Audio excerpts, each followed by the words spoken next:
So, yeah, I'm going to do a little test stream. I guess that would be okay.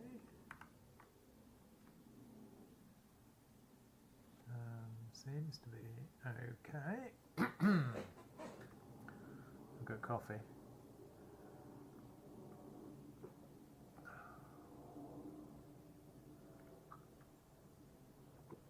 It's a bit weird. I want to pin it to this other desktop, really. I wonder if I can do that. Properties. That's just taking everything that's coming out of that display. So the reason I'm doing this is because I've just set up, I had that Windows machine for years and years and years that I'd been doing all the streaming on, and I just blew it away and put Linux on it. So yeah, that's what I'm doing. Sorry, still mucking around with levels and things like that. Oh yes, you're going to go and look in the audio monitor and check the level. So I think the display capture kind of sucks, so I'm going to turn that off and see if we can do something else. Display capture, media source. I don't really want a media source.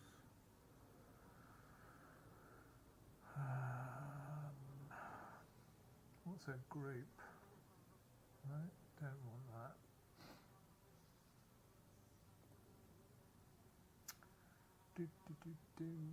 I mean, I want a workspace capture. Really, that's what I really want. Create a new scene. Oh, it's a new scene.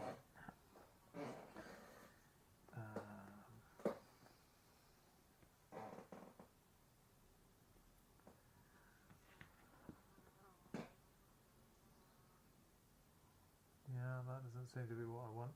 I mean, I can do videos, not videos, windows, I think. Can I do a window? Yeah, I can do a window. And what window do you want? Window. Oh. What happens if you do that? Ah, it's a secret window, that. Desktop. That's interesting.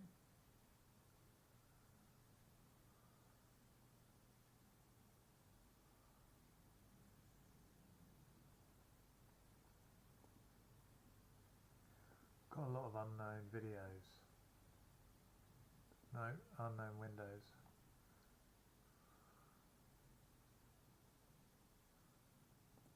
Yeah, it's a bit annoying because you can capture the desktop as a thing.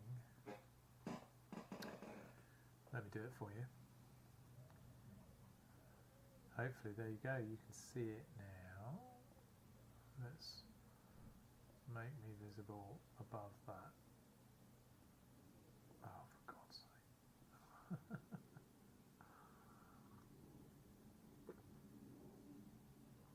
So this is the MK Linux desktop. Doesn't look like it's very well aligned, does it? It's too big. Wonder, can we resize it? Must be able to, right? There we go. But now you can't see any windows. I wonder if I could add a window, which, I mean, that would just be awful, wouldn't it?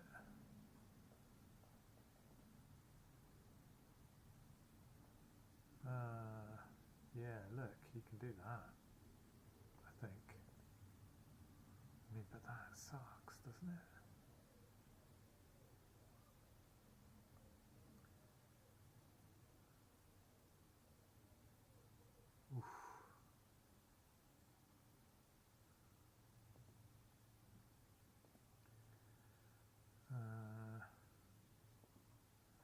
what happens if you try to grab one of these?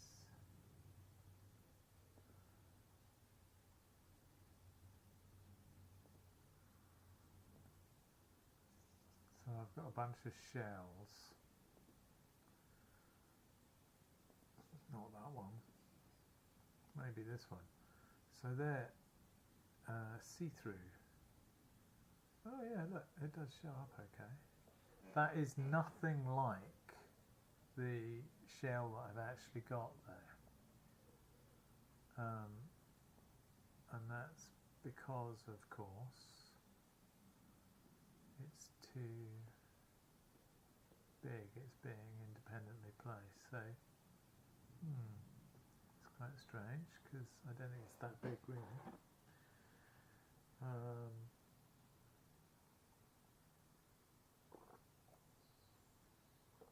Anyway, you can see that I am struggling to get Emacs working on this machine.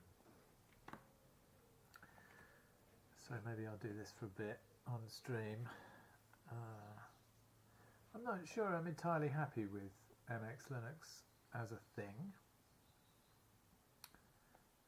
It had an extremely frustrating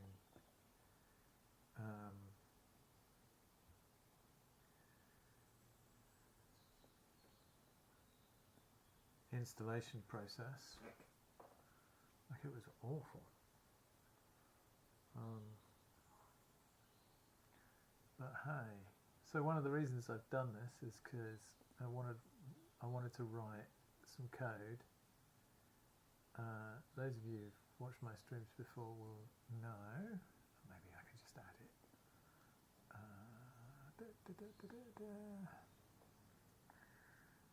I have some cameras set up here in the garage.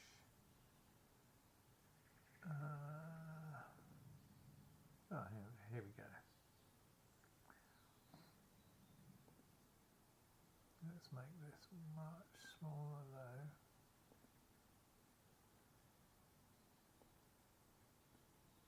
No, that's the desktop. I guess if we do this one it would be okay. Yeah. So we put that over there. Which is a bit strange because that's not where it is on my desktop. That's funny. So anyway, oh, what happens if you do that? Oh yeah, look. Oh, that's brilliant. Because now we can see. Anyway, the reason I switched to MX Linux is because I wanted to start running a camera analyzer here. So when I'm looking at the street, which is just over there, with the camera, I could see anyone coming into or out of the property. Just thought it'd be, one, it's an interesting thing, two, it's a secure thing.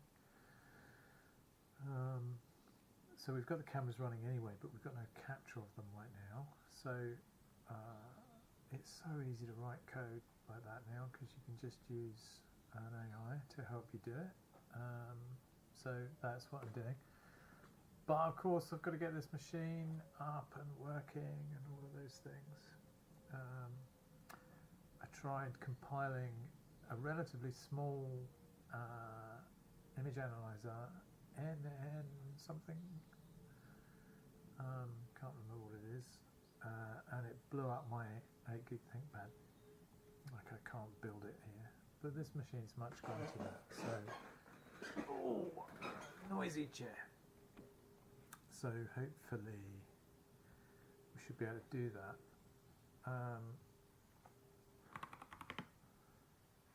My scripts for setting everything up clearly aren't working, which, you know, what can you do? You set something up, it works, or, you know, it doesn't quite work and you fix it. Getting scripts repeatable is so hard, So, Emacs up. My typing doesn't improve apparently.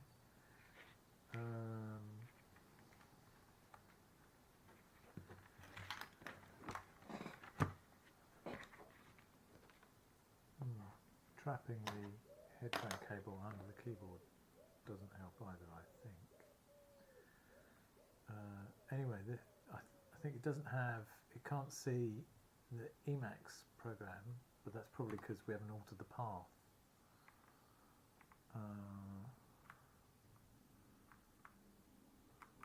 So when it comes to install E and stuff like that,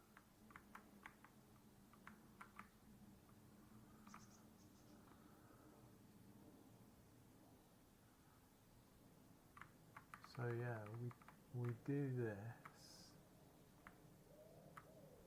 right, and we do all of this, but this doesn't source it. So I guess if we just go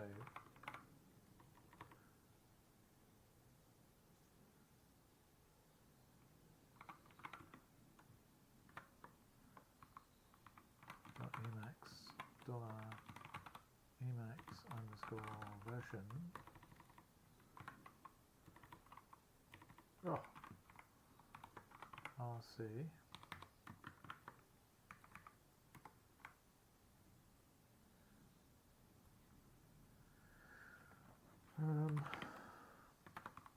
Dists Emacs bin Emacs.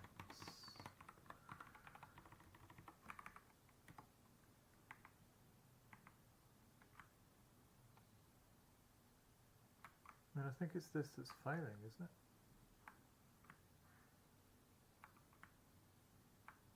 Can't see what's failing. E, probably. Oh, right, look. We did have it. We did have it. Okay. So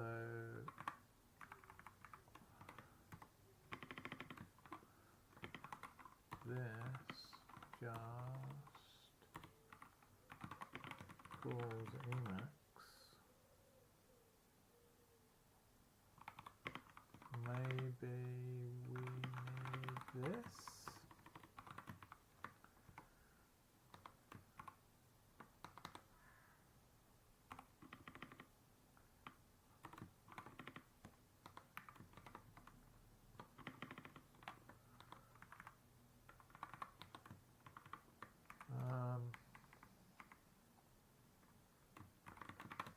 Okay, but it's failing here.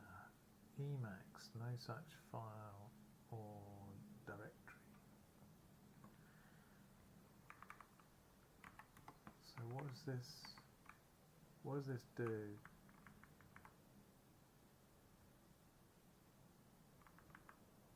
It adds it to the path. So that's a bit strange.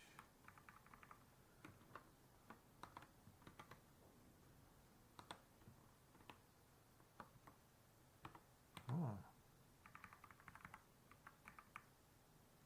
That was weird. I thought that Shift A appended at the end of the line.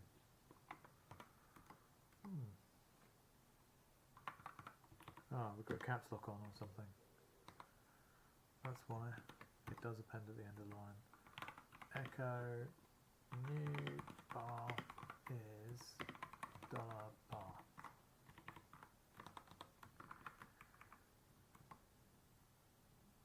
Okay, so where's it say new path? Okay, this is wrong, isn't it?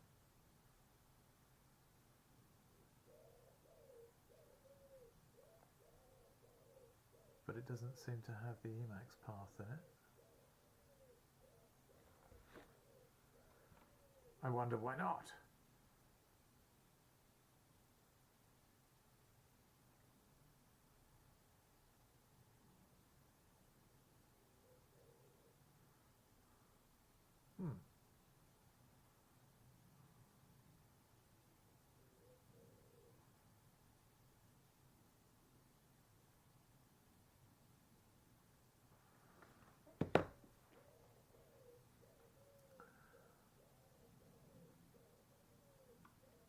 it's a bit strange. I wonder if we could look up how to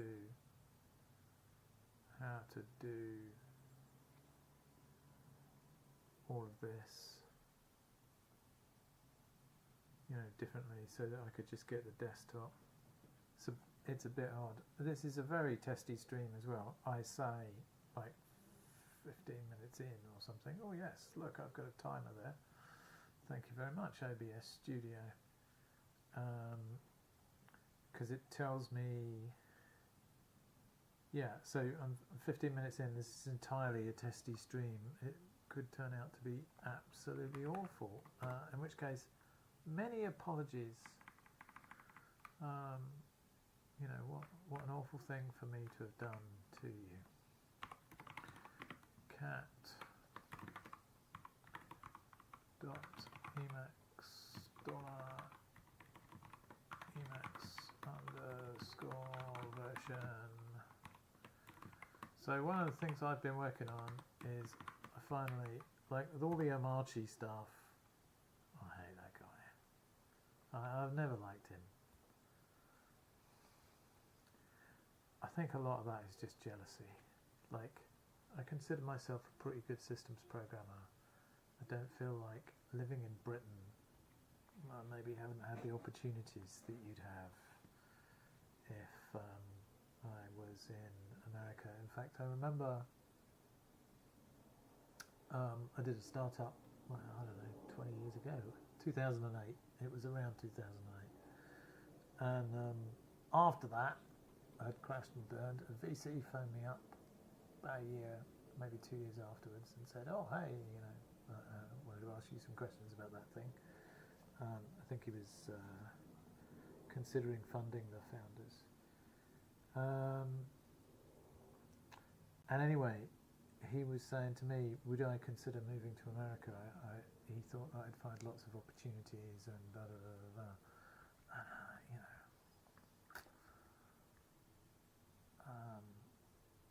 I couldn't move to America, I think.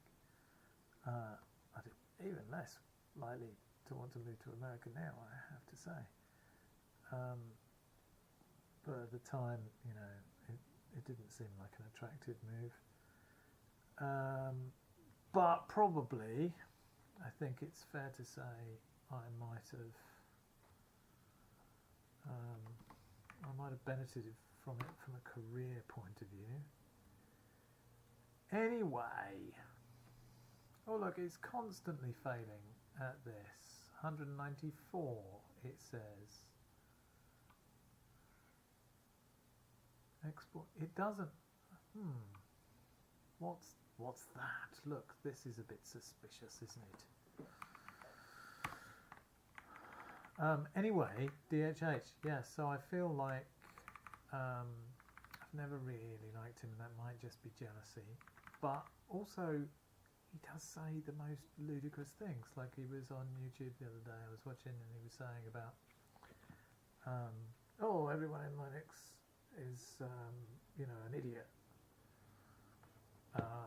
They're all too political. Like, they've made amazing technology, but who cares what your politics are? You should just be able to use things. And it's like, okay, probably that's because people have criticised him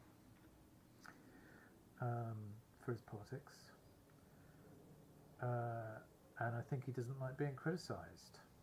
I don't like being criticised, but you know, who does? Who enjoys it? I don't think anyone enjoys it, do they?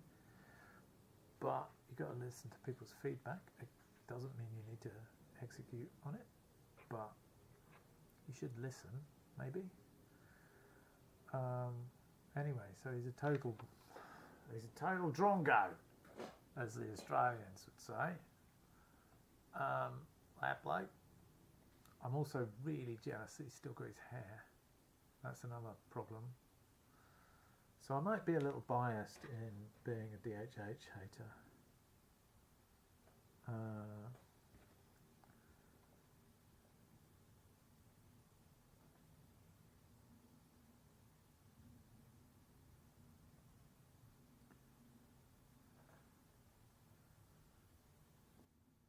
wonder, is it better now? Like, I think there's quite a lot of white noise.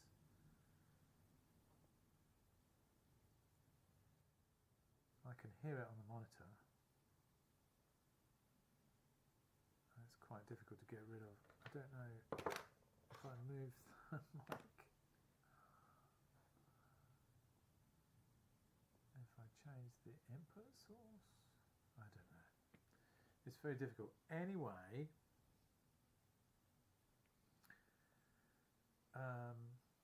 his, I don't even know how to say it, Amarchi thing, his thing that he's doing about Linux.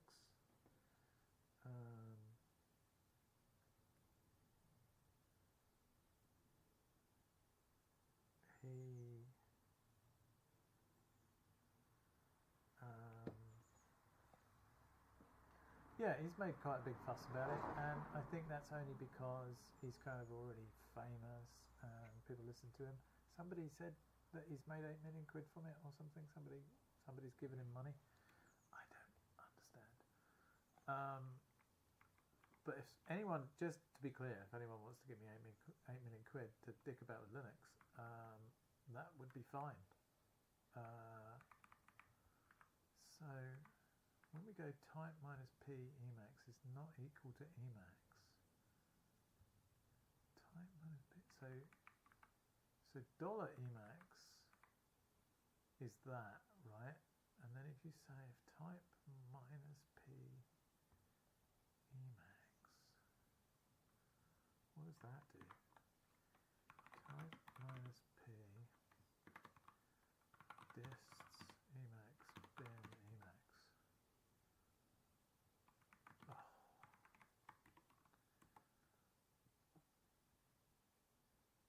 I think it just prints it out, does it?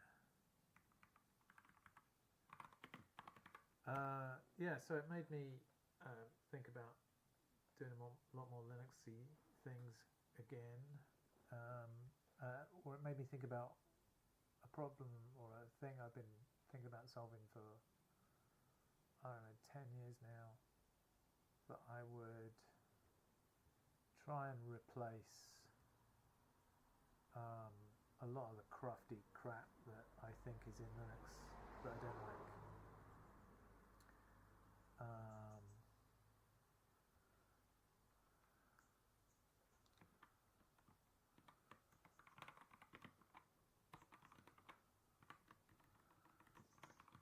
So, and some of those things are quite big.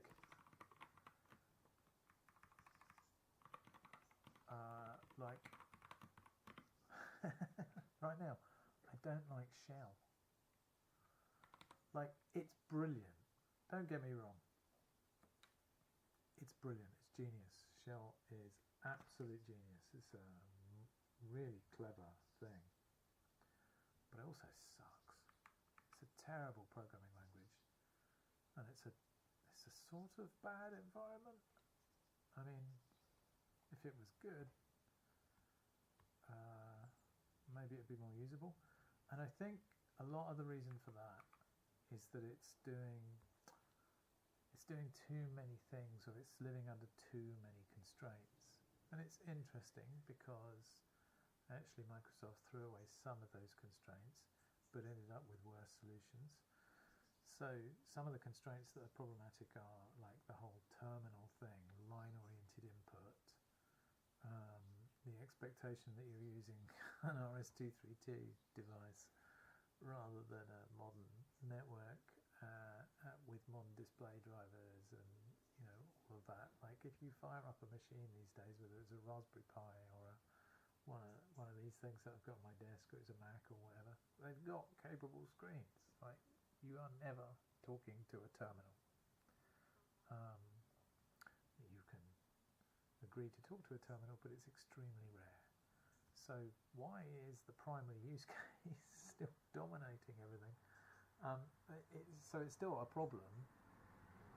And as I say, Microsoft had this problem with their console thing, whatever it was called, Command, in that it started up a graphical display. I'm not sure that's the right way round. I think that the way shell works on Linux is it's attached to a device and it's doing input-output through that device. So you have a thing called a TTY and a TTY listener, and you have a virtual TTY for something like a big, like what I'm looking at right now. So yeah, I think that was the problem with Microsoft, is that they didn't, with command, is that they didn't really think about it like that. They thought about it as part of a wider computer thing.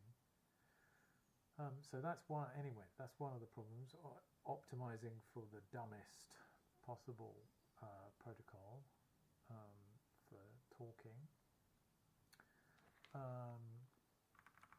As you can see, what I'm doing here is just altering the script so that I can debug what the hell is going on. What the hell is going on? Derne missing operand. So I think Emacs is not set or something. There's a variable in there called Emacs, isn't there?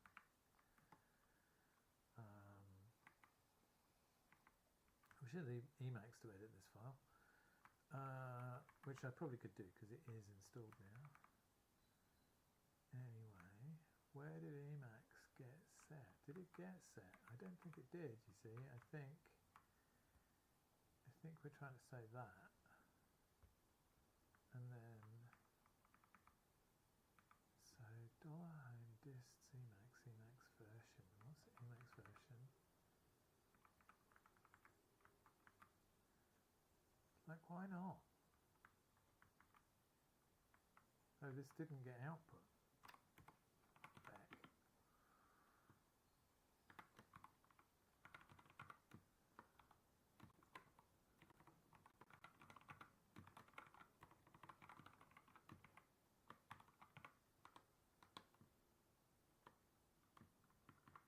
Okay, let's run it again.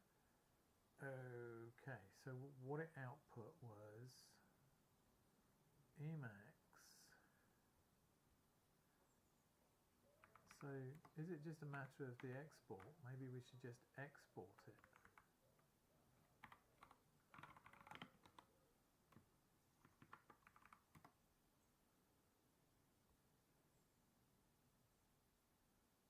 No. Why is that? It's a bit strange, isn't it?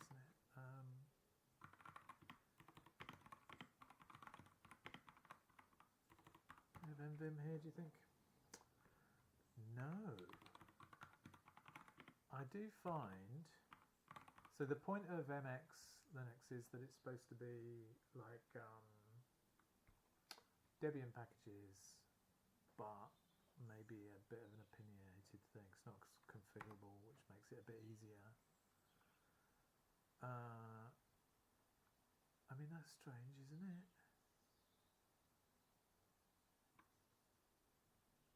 What's Das U-boat bootloader? That's an interesting one.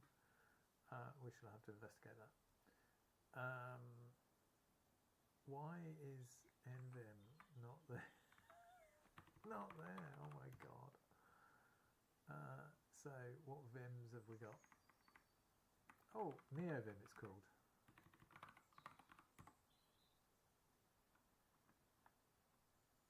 It's called NeoVim. NeoVim Qt. Okay, we'll just install NeoVim then, because this tiny vim is really ticking me off.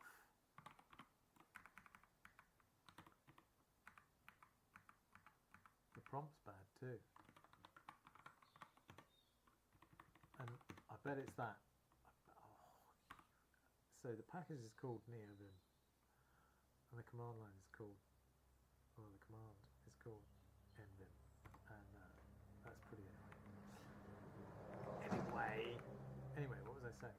I'm talking about shell. So yeah, similarly the language itself. So I don't think it's that bad to type at the command line. I think it's okay. has many advantages. I don't think it's much better than something like DCL, which was DEX command language. But yeah, it's a pretty good, like as I say, it's fantastically clever.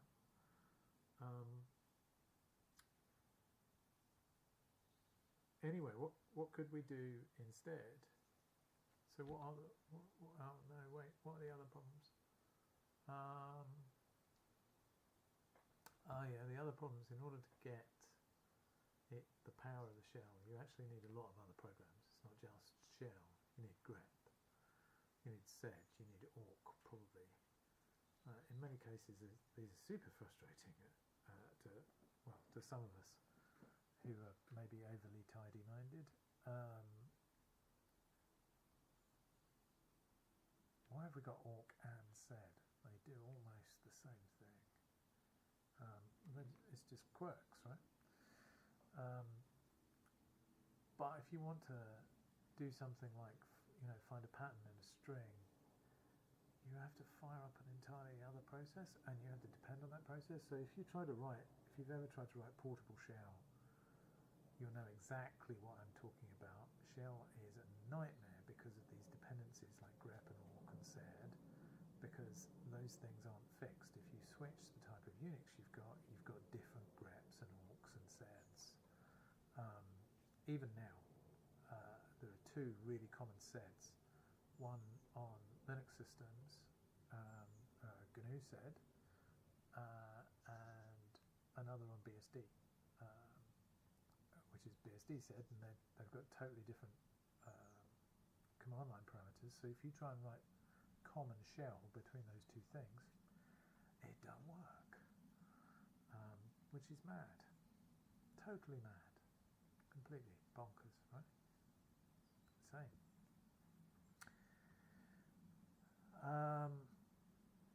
So yeah, I don't like that. Like, so it's a great user interface, yes, but actually it's founded on this really deep problem that they don't ever seem to want to fix, or I don't think anyone can fix.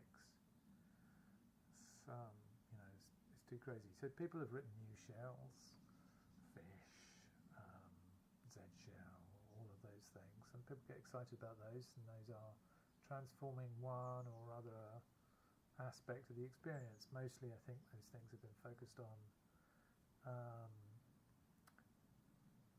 the interactive nature of what people are doing, so improving the interactive experience for a programmer. I can't remember what the problem here was now. God. Was it just all we did was switch to neolib, maybe? I think it's not getting that. It's going echo Emacs variable. It's not coming out. Is that right? Oh, maybe because yeah, another stupid shell thing, right? Another stupid shell thing.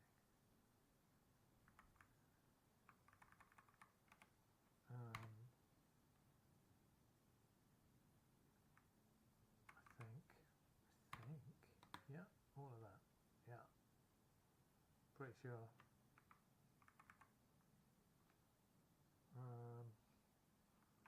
Even this one, I think.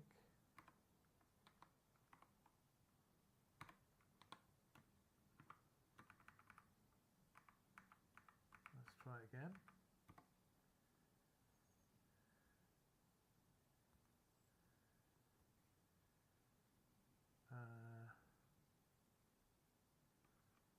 And maybe we wanted that unescaped thing. Oh, I thought this would just go back to where I was. Yeah, so there's all these kind of quirky little problems. I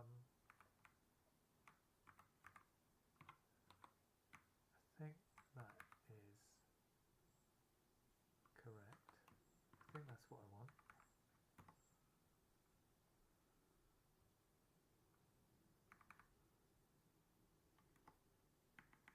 thought this would just go back to the line I was on. That's the whole reason I did it.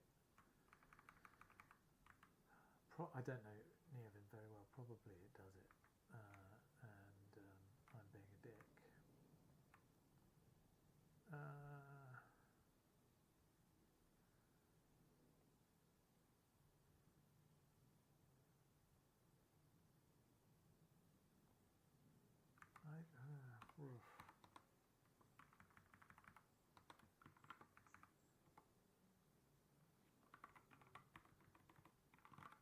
If I go like this and then go source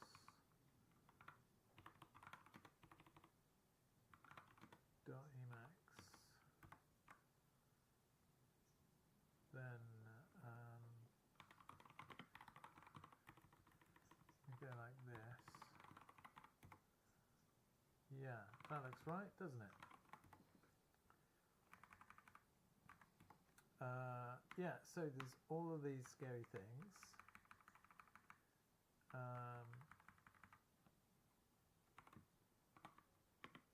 About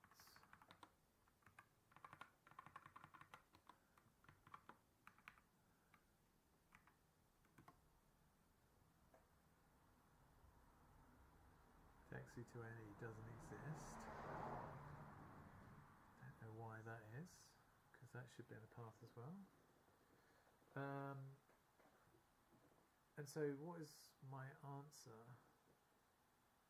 to all of that? Well, there is an alternative really famous shell that's a bit like shell. There are two, actually. Let's talk about the less famous one first. The first one is, this doesn't look like it's working, does it? The first one is Lisp. Like, so in the 60s and 70s there were Lisp machines, and they're really famous, but not as famous as maybe the next one. Maybe it's just my age. Anyway, the Lisp machine's kind of amazing, and everything was Lisp. The user interface was Lisp, everything. So Emacs is about as close as you get to that these days. Well, you know, in the common knowledge. But the other really famous one, this cannot be right, can it? That can't be right. No, it just can't be. Like, how can that be? Because it takes that long. Emacs batch eval native. Oh, it is native compile.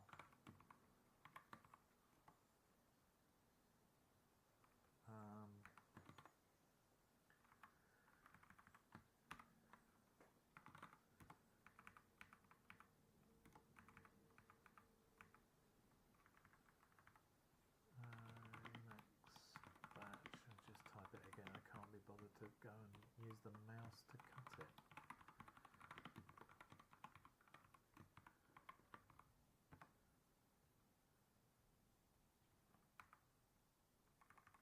Yeah, I mean, that was a stupid thing to do.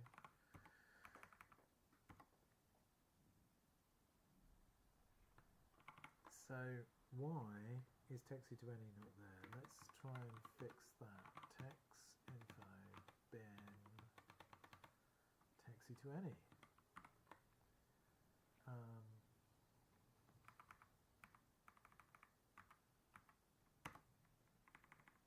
You see how frustrating shell programming is.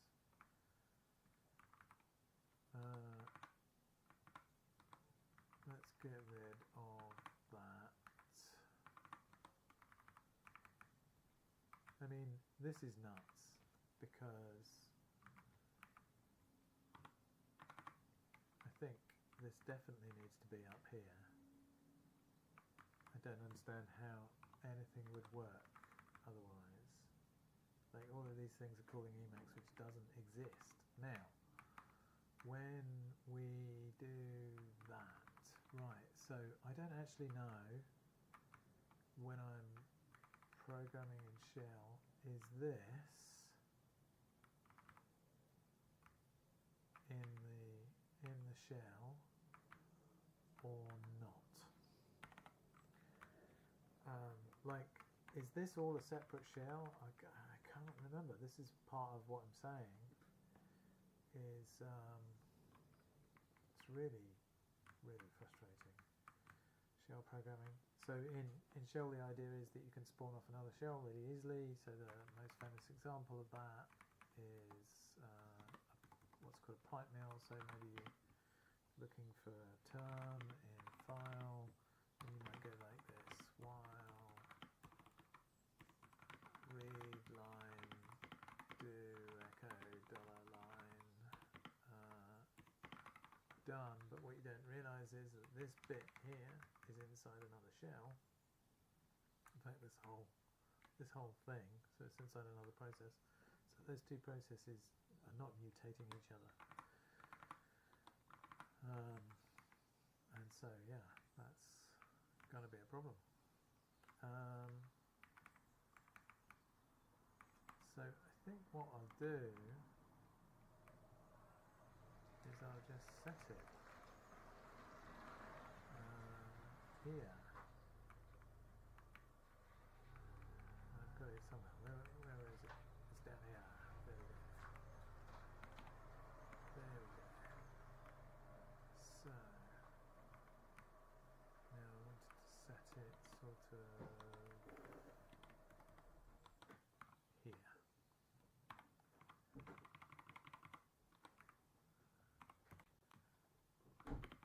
We might need taxi stuff for these Emacs and on compiles.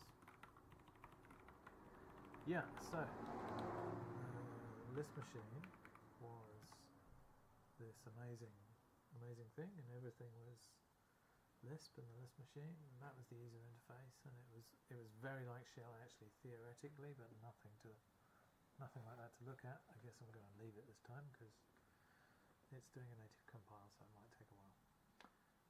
But there is this one other example of this kind of thing, and it's really famous, or it is to people of my generation, which is microcomputers.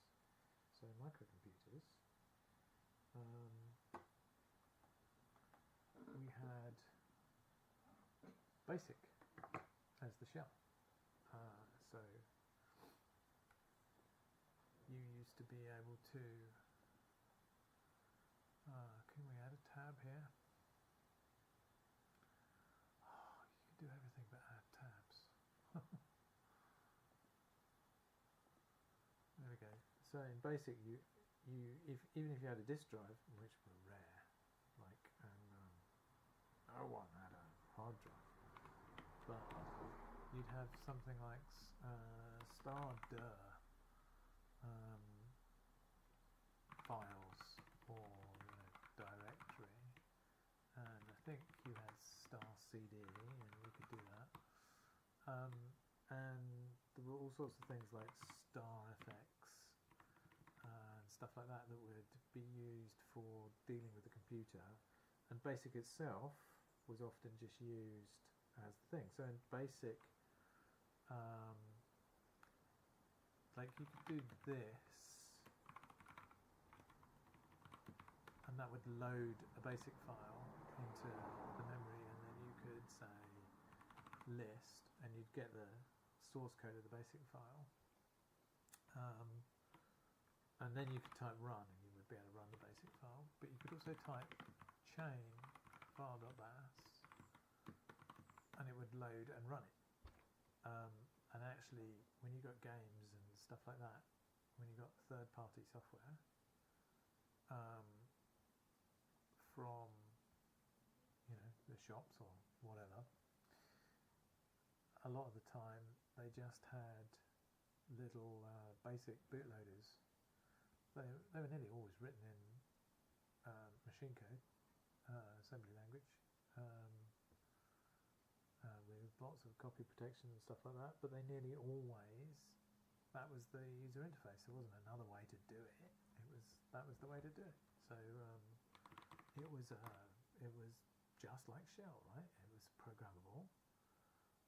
You could write code in it, much simpler, because the machine environments were simpler. Oh, here we go. So now if we, I don't want to break this terminal, so I'm just going to open, I can't open another thing, I'm just going to open another terminal. There we go. So in this one I'm going to go .emacs 30, and now I'm going to say Emacs, and look at that! Fantastic! Okay, so this is Emacs in the desktop. One of the reasons I don't like this one is because this test-stress implementation is too hard. Like, this shows you, it's amazing the things that you can do with shell, and you know, the terminal, it's just incredible, but I don't like it.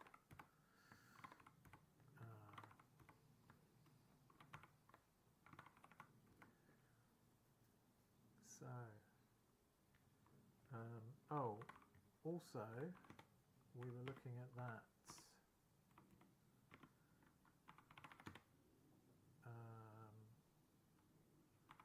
node up problem, weren't we?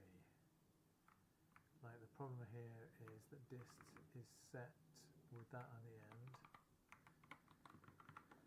and we do this. So instead of doing all that, I'm just going to go like this and see what happens. Oh, okay.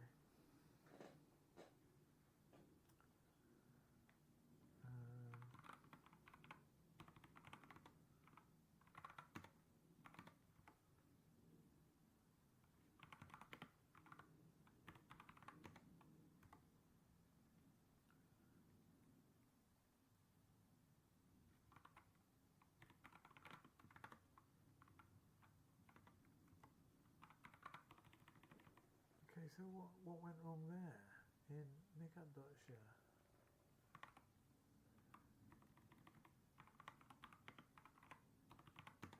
Yeah, so anyway,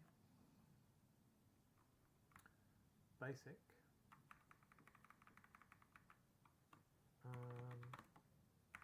So I have been thinking for a long time, knowing these things that I know, well, maybe the answer to all the problems with Shell was very elegant. The other thing, let me just get this one across as well. The other thing, Shell was just genius, but for a particular set of constraints that just don't exist anymore, right? So the reason Unix forks fast, you can start a new process really, really quickly. I remember just a little aside, which basically is all my videos are, isn't it? Just endless asides. It's like this in real life as well. It's extremely tedious talking to me, I think. But I remember when I first sat down on a VMS, being absolutely shocked, having used Unix, being absolutely shocked that process startup was so slow on VMS. It was really, really slow.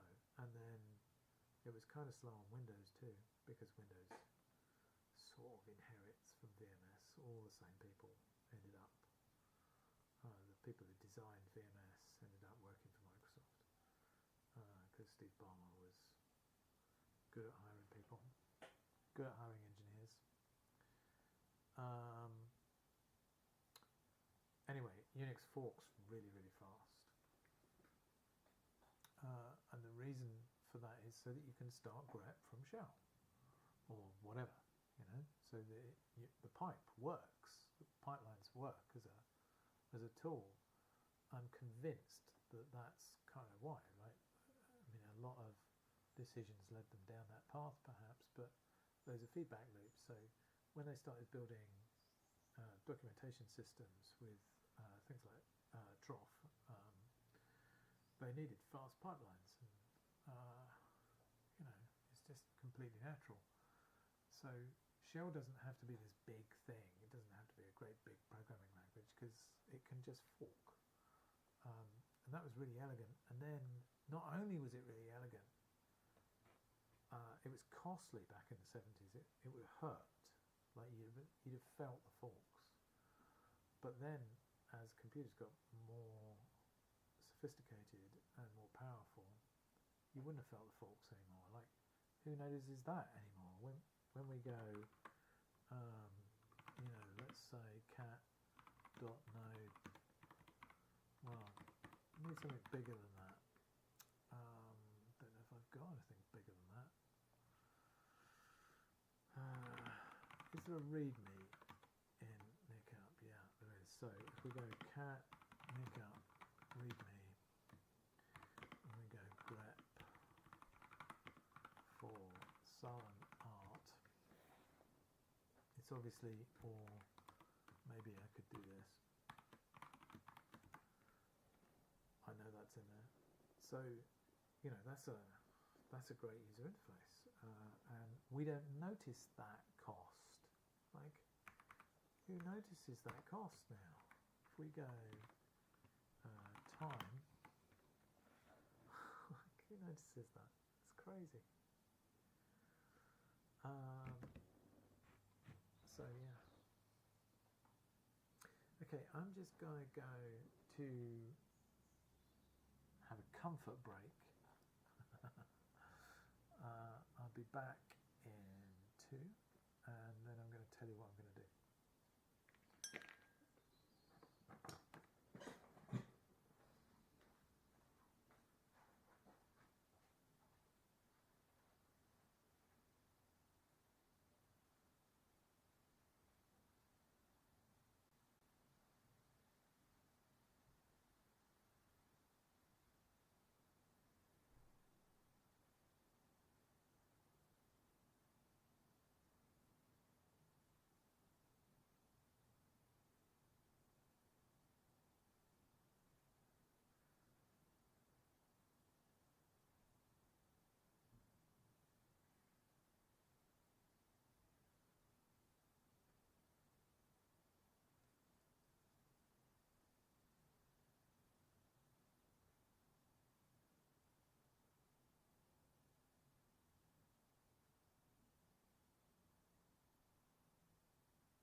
Oh, right.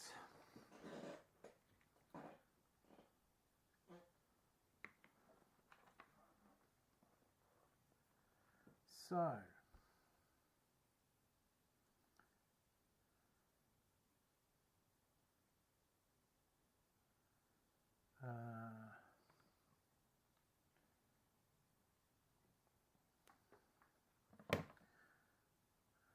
yeah, what am I going to do?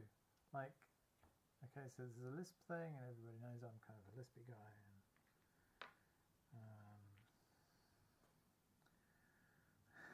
also remember, part of the context here is this DHH thing. It's like, yeah, he's this great programmer, and like he's made a series of choices on Arch, and somebody's going to give him $8 million for that. Like, this is ridiculous, isn't it? So what am I going to do? What's my big plan? I've been kind of hatching this plan for a long while. I'm going to write a new basic that can do most of what shell can do.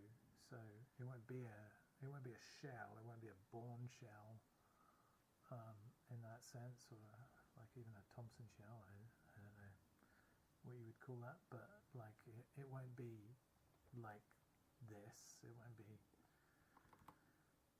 this thing. It'll be a basic.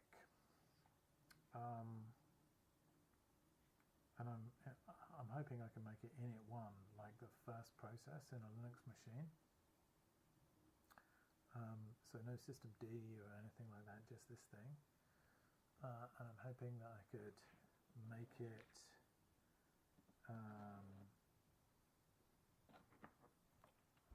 hang on. I'm getting a call. I don't think it's someone calling to complain about this basic idea. Maybe they're calling to complain. It's a systemd fan, perhaps. Anyway, blef.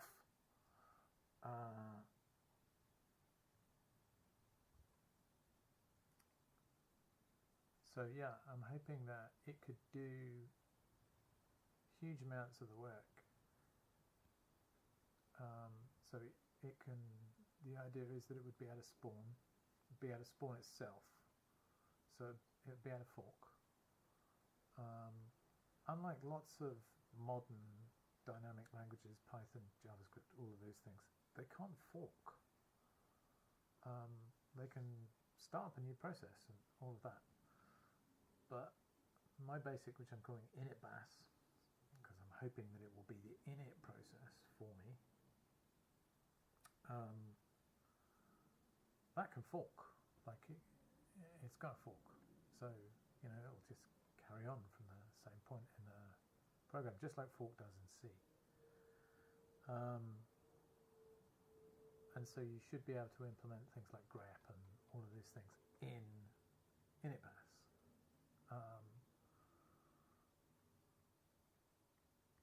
So I've got some particular thoughts about how you design programming languages as well, which again are quite interesting as a Lisper. So maybe I'll start sharing this thing. It's quite a big undertaking if it were not for AI. Like, I don't like billionaires doing what they're doing. I think it's frightening that we've got this class of people who seem completely devoid of any understanding of the rest of us. But I also don't think that AI isn't real. Like, it is a powerful tool, and I don't think it has to burn the world down. We're in a crisis at the moment in terms of deploying it, but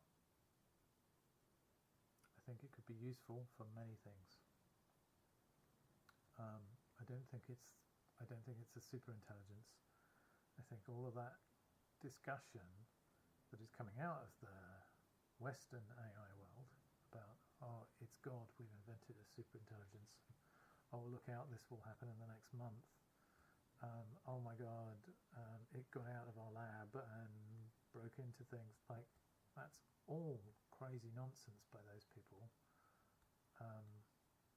Either to just make money, or that they actually believe that insanity is all nonsense. So anyway, but the point is, the large undertaking of programming that this kind of project would have been 5 years ago is no longer true. Like, you can now do these things because you've got this augmentation that doesn't require you to get every detail right every single moment of the day. It is really good at getting some details right. What it's not good at is designing things and all of that sort of stuff. And so, you know, that's the bit that we humans still do. So this project seems like it's doable now, and so I've started to do it. So I can make this brand new language, harking back to this idea of this interface from the 80s. I'm sure this won't be the last time I talk about this, by the way. In fact, I'm considering, like, should I just run some streams where I'm building this thing? Might be fun. I guess I should answer that question. Have I finished working on the other stuff I was doing? No, not quite. I feel like I've been off all week. I've been having some holiday,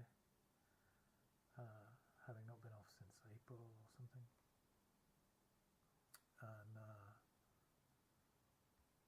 I feel like I should have got more done on that. I'm really close to being done. And I've got this entire web server. I mean, but I have, like, it is working, and it works pretty well, I have to say.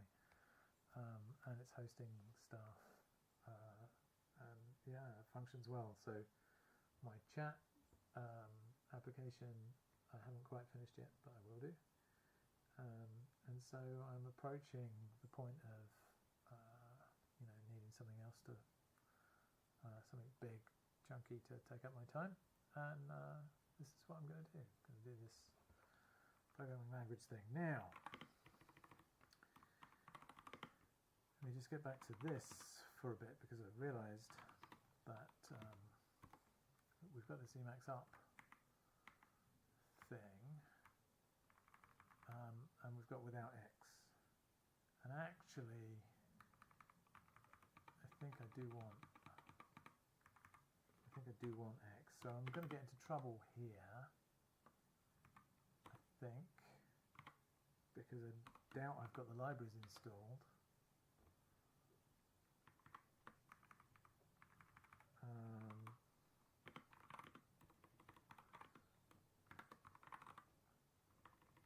But let's go.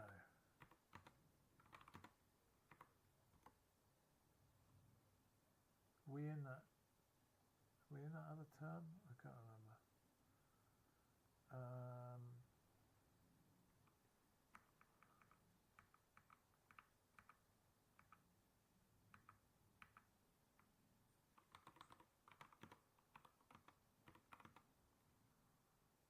Right, so this is going to probably fail in some exotic way about X libraries, and then we can install those and get going again. And hopefully we could end up here with Emacs working, and Emacs working in X, which would be good. Just going to check the markets, just check the level. Pretty strange. Oh, look, oil's gone up again. I don't understand what's going on. I mean, obviously I understand why oil's going up. Hey ho. So this is an XFCE environment. I don't know what libraries you'd require for that. So my view on graphical is that you should be able to program graphics directly in BASIC, initBAS. When I say basic, basically it's not very basic-y. It's more like Ada, the language I've designed.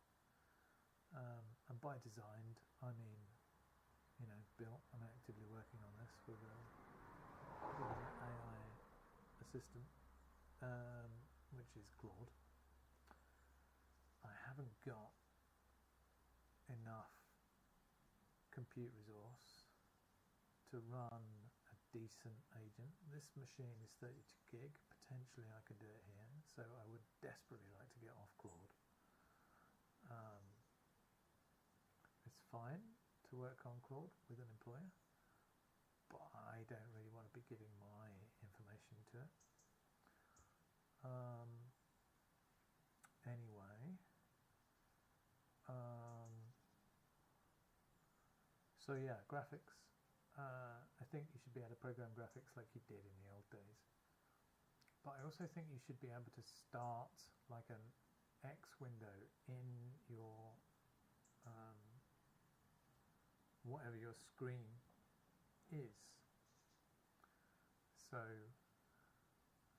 consider if you turn a computer on and you get a screen, and it says, you know, init bash version 0.1 or something in the top left hand corner, then what happens? You should be able to run a command to start a window. Indeed, for some people, a command line isn't the best user interface, although loads of people used microcomputers back in the day, perfectly happy, like, you know. We do not need graphical interfaces to exist. Some people much prefer them, and that's fine. I'm not trying to say I won't build one.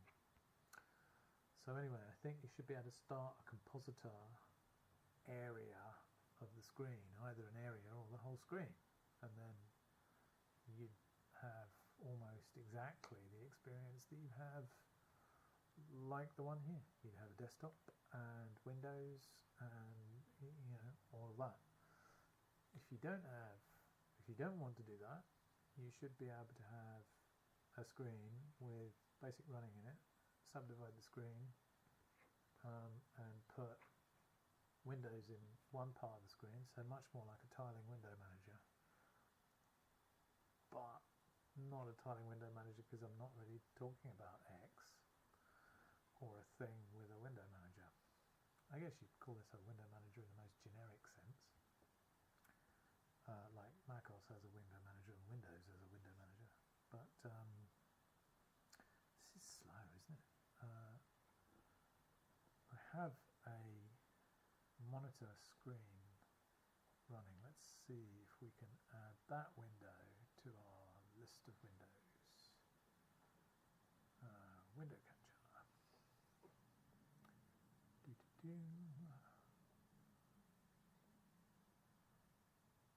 That one doesn't seem to have anything about that one. I think that's the one we're looking at now. Let's try that one. Aha, here we go. So let's make this one much smaller. We'll put it over here. And we will move my video capture above there like that. That didn't work. There we go. I don't think that's leaking anything secret. I think it's okay. So anyway, now you can see how much stuff we're doing. Emacs Bootstrap is pushing pretty hard. I don't think this is, I think Emacs recently released, and I don't think this is the latest.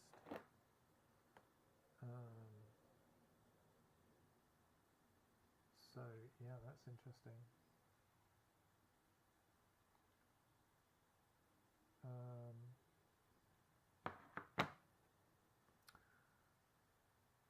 So what was I saying? Yeah, so you should be able to have tiles in this thing. And again, I feel like this is doable these days. It's a huge project. If you didn't know what you were doing and you didn't have assistance. But now, I feel like it's not such a huge project. I feel like it is doable.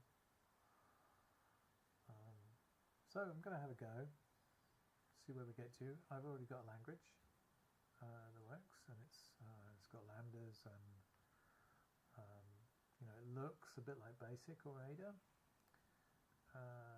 but it's got lambdas and lexical scope and all of those things. It's got no garbage collector yet, so it's basically just a leaky mess. It's a way to use memory. So that's kind of fun. That'll be a big thing in the next couple of months, I guess, adding a garbage collector. And then at some point, I can start adding graphics to it. That probably comes sooner than the garbage collector. And although the compositor compositor. I don't think I'm going to do that till at least next year. But yeah, that's my plan. If I could have a computer where I could have this language, and it could be everything. Like I could just get rid of shell. Probably never going to get rid of shell, but I could get rid of a lot of shell because you could write real programs, like in a real programming language, not this weird execution environment pretending to be a programming language. I just think that would be really interesting. I think it maybe, like, you know, maybe valuable. Is there any marketing for that? Like, you can see why I don't like DHH. I'm like the anti-DHH. Like, you know, am I as good a programmer? Probably I'm not as good a programmer as DHH. But you know, he can market a series of choices that he's made on an operating system. I have no idea how to market a revolution like this. I feel it would be revolutionary. You could get rid of huge amounts of craft because you weren't using shell anymore, and you could code those things in a real language. I think that things like Nixos, they exist because shell's such a bitch. And you know, all of that idea about replayable environments, which you can see is some of what I'm trying to do here, and I'm trying to do it in shell, and it's a nightmare. Like, and it's a nightmare because of shell, because of all that stuff that we were just doing. Like, okay, you've got to make a program to write a program, and as soon as you're doing that, it's really, really hard. Whereas I think if you set out to do all of those things and to make all of that kind of stuff work, it's all good. I've got some wider ideas about how to make a Linux as well. Like I'm more of a fan of the sort of Gentoo approach where everything's compiled, but I also think that's a bit silly, that we don't want to waste that much compute, and that no one wants to do that. No one wants to compile things, but I do think what we do want is the ability to change a package. Like, you basically can't do that in Linux right now without an enormous amount of work. So instead of the Gentoo approach specifically, what I think is good is that you could have each package having its own dependencies at source level, and then build a binary from that, build static binaries. So basically I think static binaries are the answer, but a lot fewer of them. So BusyBox style things, initbash is going to be a BusyBox style thing with a bunch of stuff embedded in it. Maybe some of those things will be written in initbash, so it'd be really, really easy to rebuild them. But nonetheless, inside a single executable, a single statically compiled executable. And I think that'll work really well. And you basically end up with much fewer dependencies, or maybe the same number of dependencies, but much fewer sort of blobs of stuff.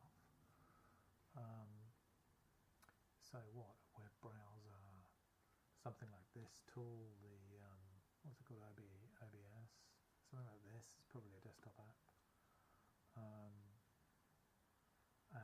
initbash itself, maybe an editing tool, like a graphical editing tool. Things like text editors could be written in web browsers, and I mean local ones, or they could be written in initbash. So yeah, it's like, it could be so much simpler. This is fun. It's kind of surprising that it's it's not going a bit harder. I guess it's throttled somewhere because this is only 20%. So I don't know if these are being compiled.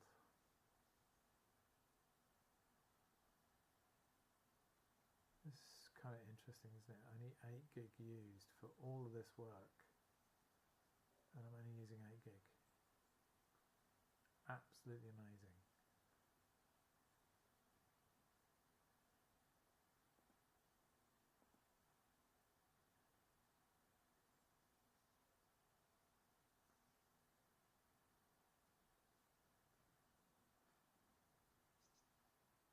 So yeah.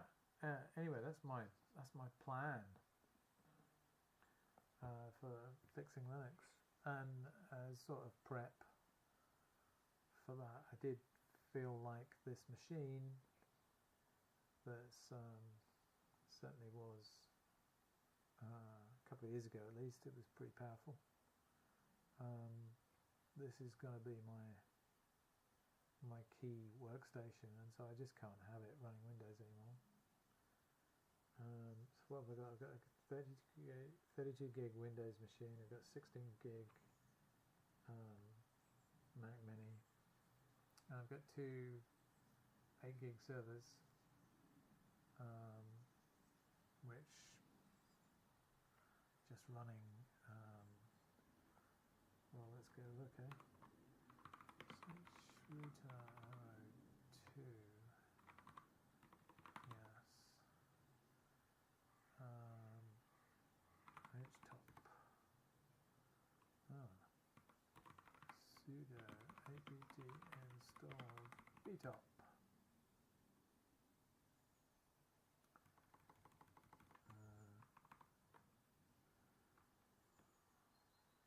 So I just need to check. My head is obscuring that window, so let's make me a bit smaller. Live shrinkage. What was I doing? Oh yeah, I'm gonna run htop. Oh, really? Probably run htop or btop. Oh my goodness me. Do you suffer from? God's sake. What happens if I make it bigger?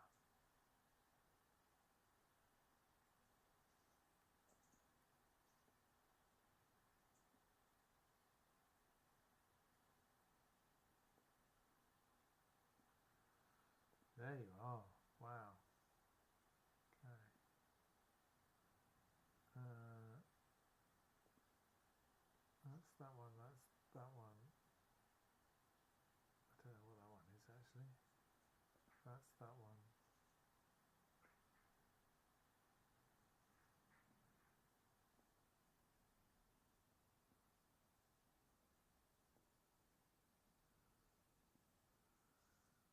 Okay. To move them all around. There we go. Okay, so this server, you can see it's just an i5. It hasn't got very many cores. But this is running quite happily. It's running Nick D. I don't know, where is Nick D down here? Oh, there we go. So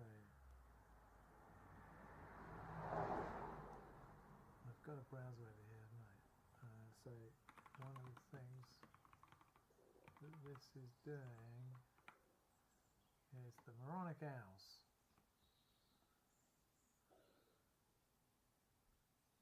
Okay, so there you go. I can't remember who said this, but August all month has been feminine intellectual sayings month on moronic owls. Anyway, there you go. That is running off this server. So that was Owls D that is running that. It's pretty cool, right?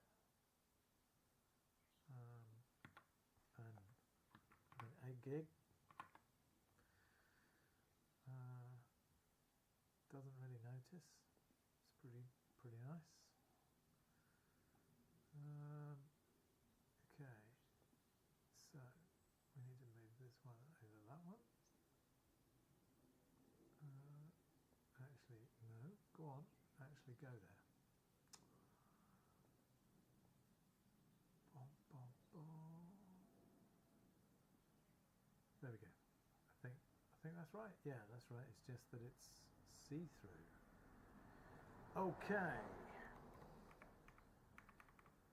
So we should now be able to go. Well, let's start another tab again, just to, I think it's easier. Oh, is that right?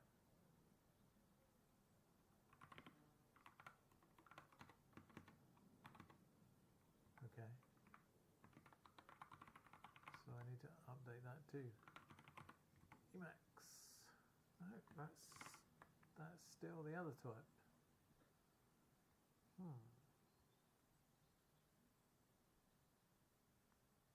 So it feels like we haven't got it compiled.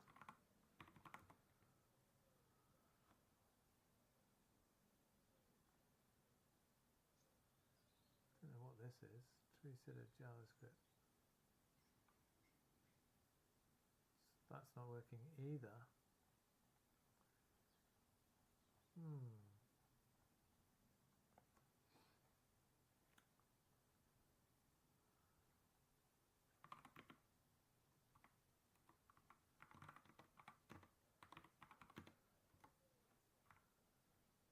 Okay, so what is it? .emacs 30.2 RC.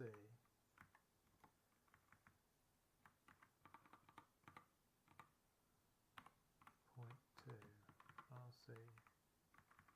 So if we now go.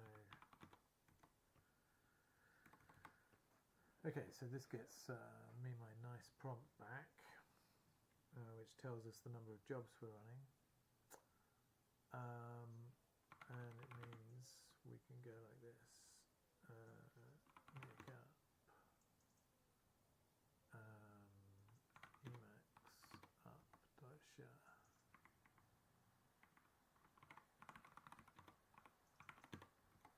And this is a bit more usable. This is still not working though at this, so I guess what we'll do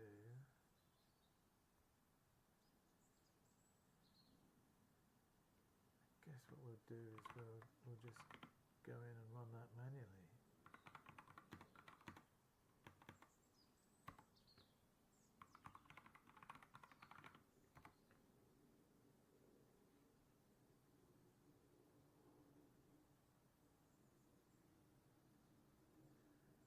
No X toolkit could be found.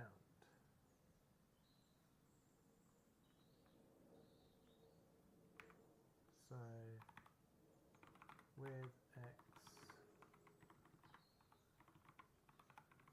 toolkit equals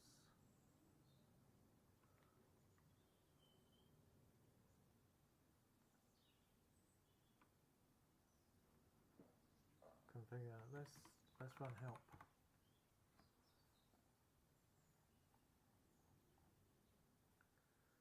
With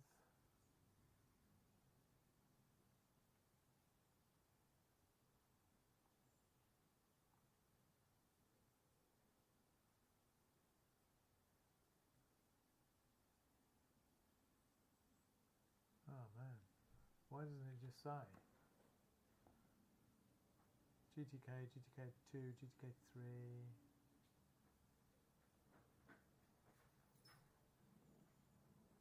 Lucid or Athena, I don't think we want any of those, so maybe it's GTK3 with X toolkit equals GTK3. Does that work? I haven't installed those libraries, so I wouldn't expect it to.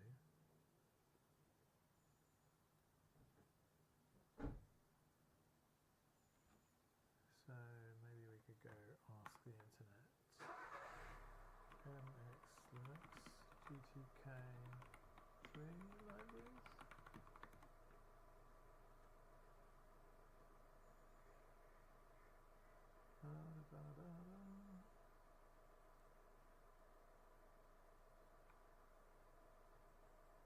So, you know, I think DHH is being critical of some of this stuff, and that's right. I completely agree with it. This is mad. It needs to be much more usable. So, okay, let's try GTK2.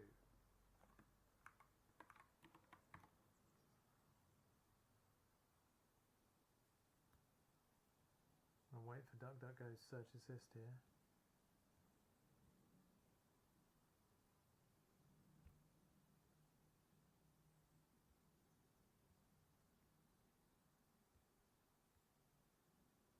Okay.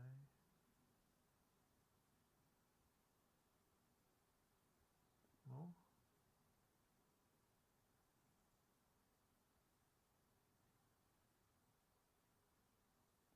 Yeah, that's what I'm looking for.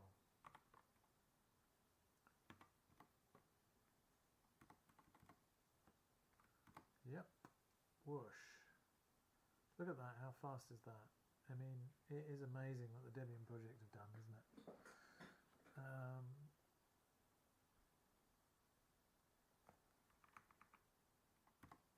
Oh, damn. That's not what I meant to do, is it? I meant to do that. So, just to see if it works, what was this though? You can use the package manager with the command this.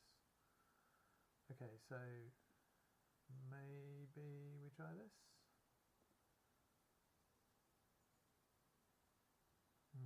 Still erroring there, look. So maybe we try this.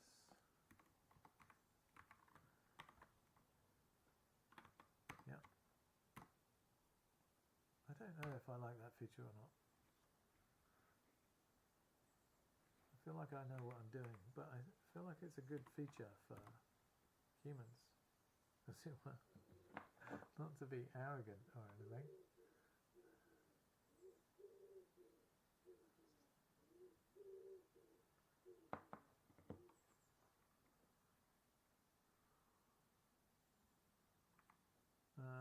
Okay, so it feels like it works.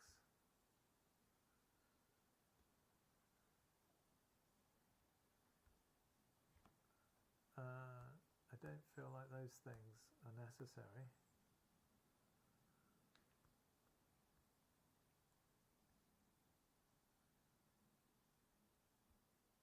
So can we say without GIF, without GNU TLS, without XPM.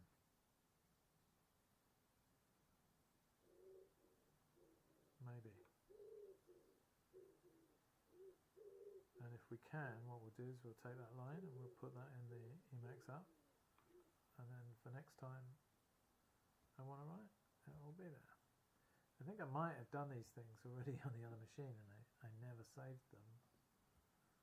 I think this config is coming from my old Windows config, which was running under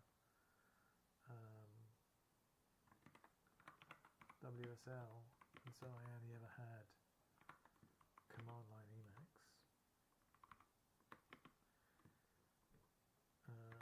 You know, terminal Emacs. Nick up.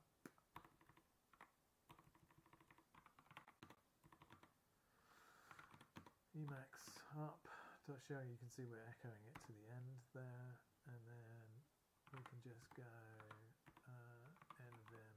Oh, well, I guess we can go Emacs right now.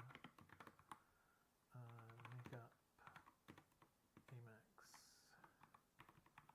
up.show. And right, so there's that line, and we'll bring it up to where we do this thing, and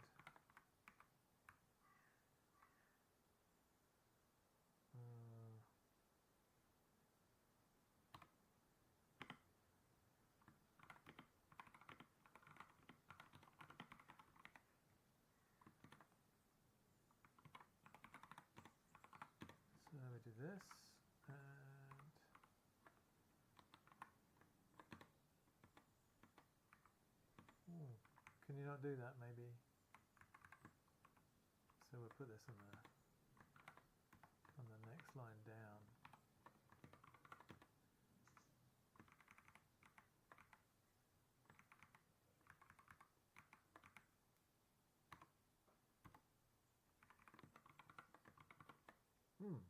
Okay.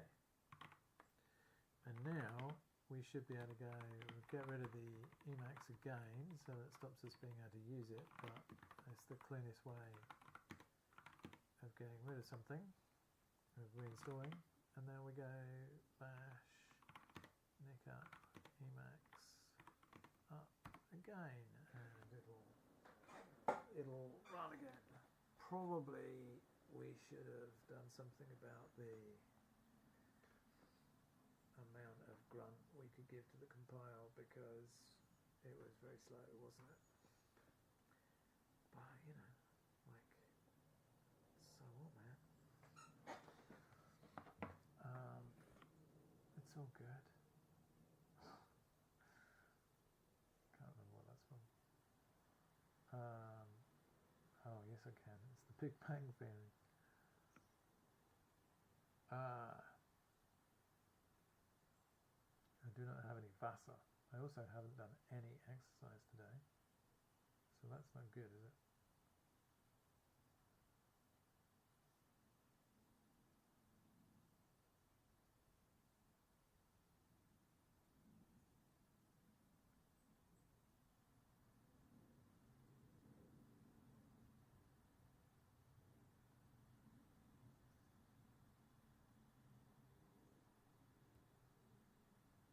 Oh, Ratko Mladic died. I mean, you know, hell claims its own.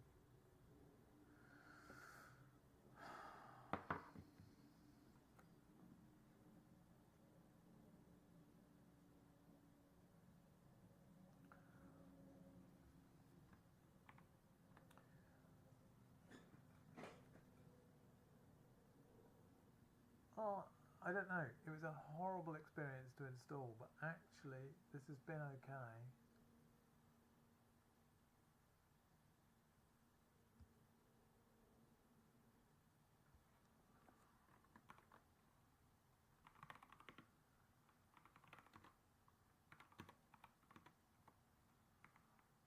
Like, is it?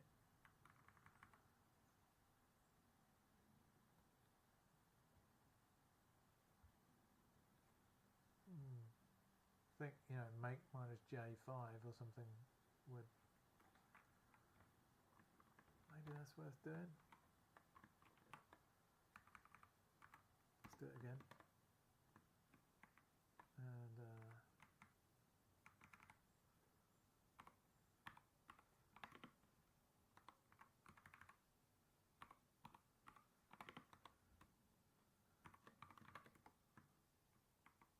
let's try it again.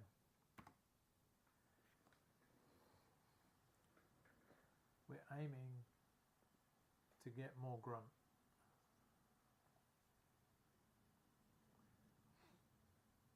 So we'll see. We're at what, 25%?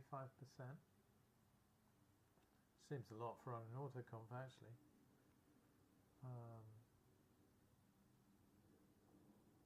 Like you can see a couple of those cores look like they were running hot.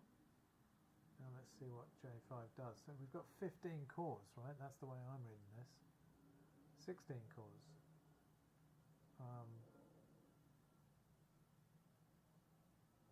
Not making much. No, this is still autoconf.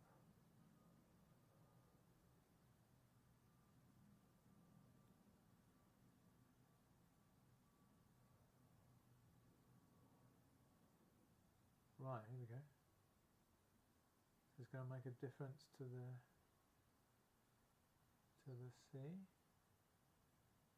50% nearly.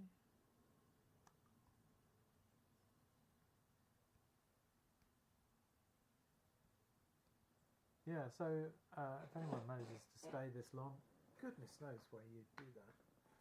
Like, why on earth would you watch me drilling on? Then do let me know if you'd like me to stream as I make this language.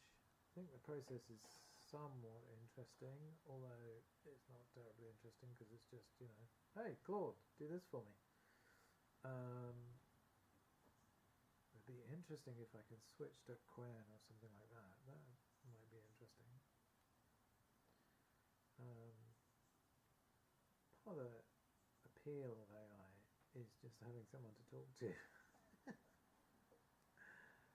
Like, I think if you're in a team, it's maybe less bothersome.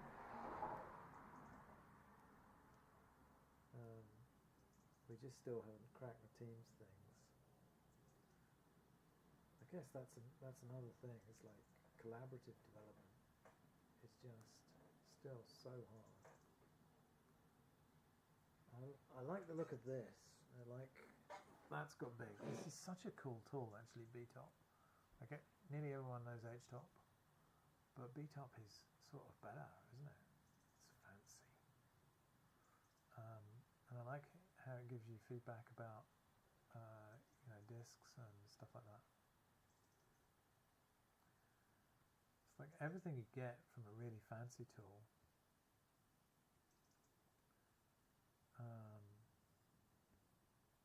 Net data or something like that, but in a little terminal window. It's neat, right?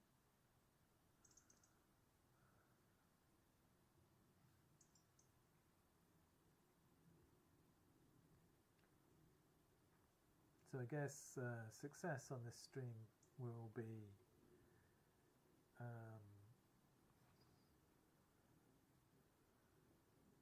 Emacs is working in X, and we can play Tetris. As soon as we've done that, I think we're good.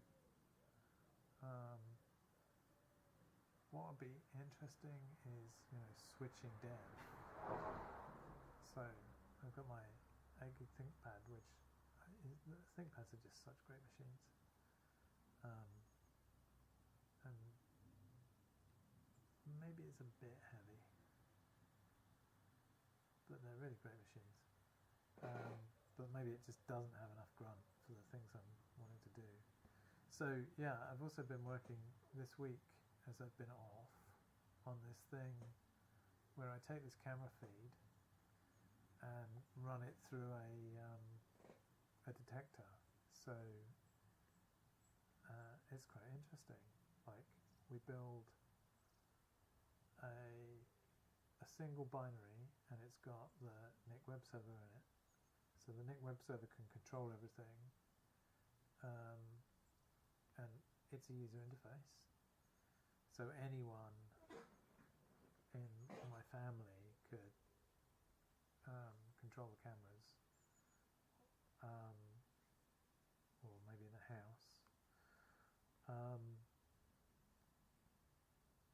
And what it does is it spins up the web server, but the web server then forks a process to read every single camera. So imagine that the NICD is writing some sort of config somewhere, maybe in SQLite, and every, you know, so add a camera or something. You could also have the thing do a DNS query or something to find what the cameras were, because they're all named consistently.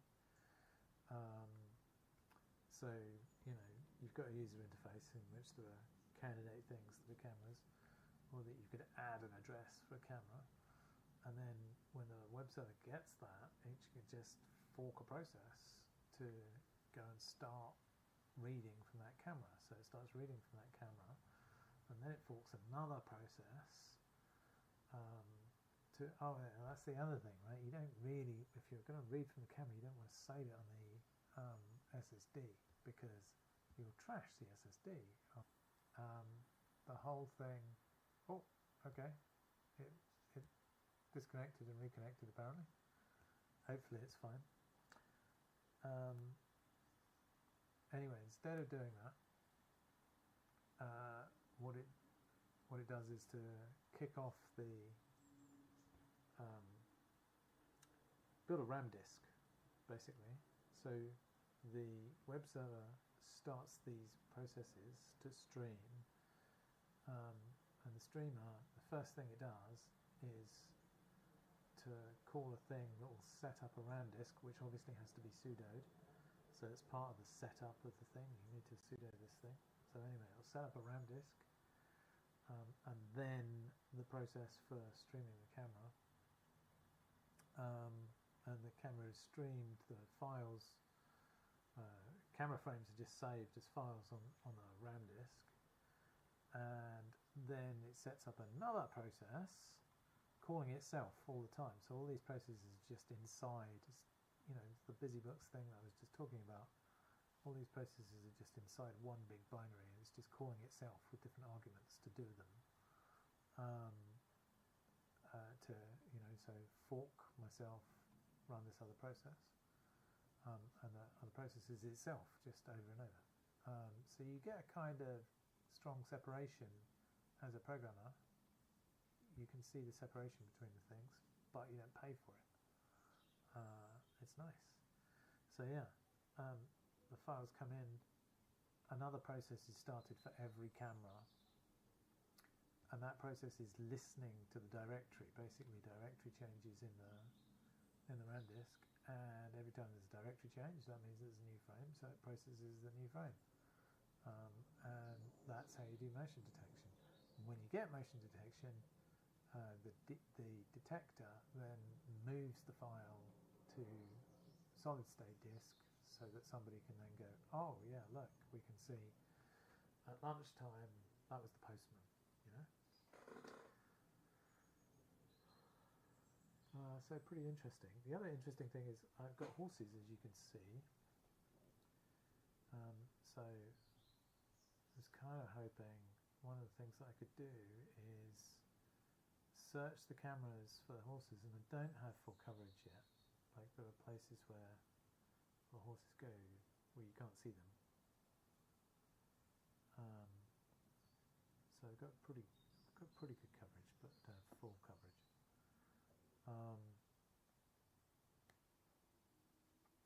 But I could constantly watch that the horses are all okay and that they're all there, because you know, all our horses are really old. We don't ride them anymore, but I don't want any harm to come to them. Anyway, did it finish? It did. Look at this. Okay, so moment of truth. And this isn't going to work for you in the same way it's going to work for me because we have this window thing.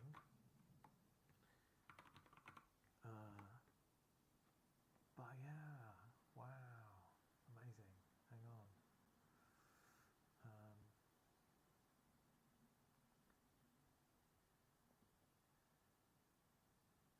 Window capture.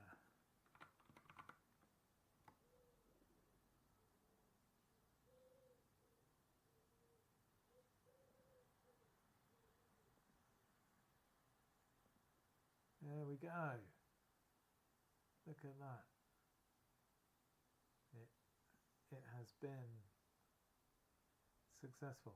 So here's the real problem. I can't flip between those now. I've put Emacs over the top of that other window. And oh wow, what's going on there? I guess there must be some sort of image thing. I guess it was using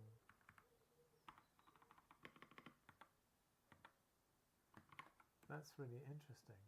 I guess it was using one of those image formats that I turned off. Maybe.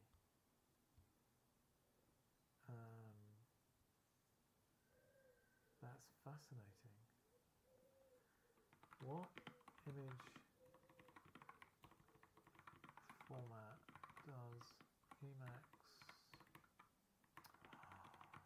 Tetris use?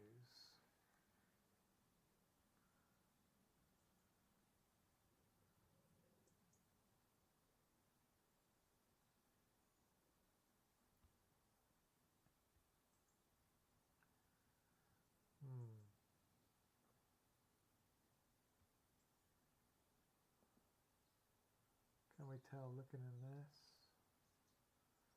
obviously I can just go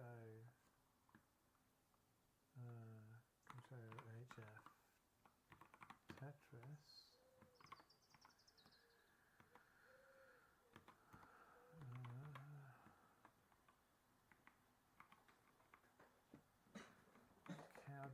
How does it work?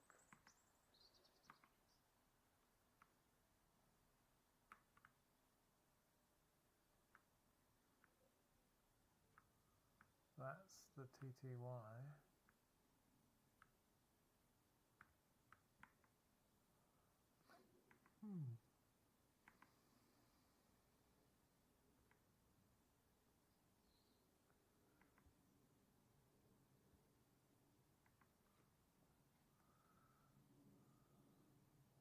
If I make the window bigger, what happens? Yeah, it does grow. I'm going to have to solve that though. It's so frustrating not having a single desktop that you can share.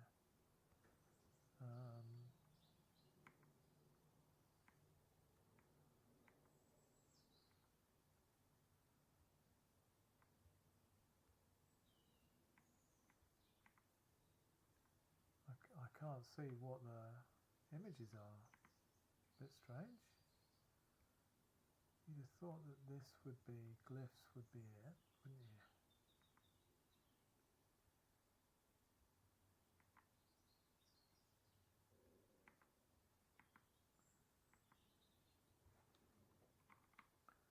Let's just do a search for image.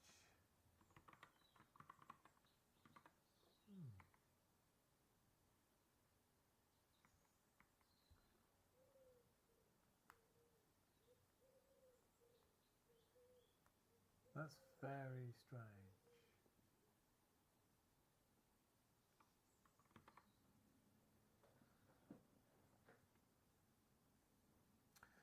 However, that might be the end of today's stream. Maybe I need to take a break. I need to go and stretch my legs and think about what I've done.